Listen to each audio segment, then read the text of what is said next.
ഒരു വട്ടം അമ്പാടി കണ്ണനെ കണ്ടാൽ ഞാൻ ഒരുപാട് കാര്യങ്ങൾ ചൊല്ലി നിൽക്കും.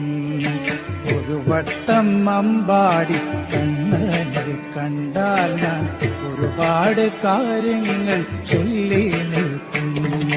കൊതിയുള്ളതൊക്കെയും ചോദിച്ചു വാങ്ങും ഞാൻ, ഇനിയുള്ള ജന്മങ്ങൾ ആസ്വദിക്കാൻ.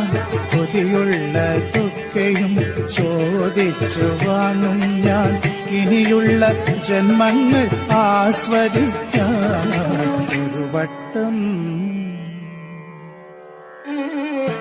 ഒരു വട്ടം അമ്പാടി കണ്ണനെ കണ്ടാൽ ഞാൻ ഒരുപാട് കാര്യങ്ങൾ ചൊല്ലി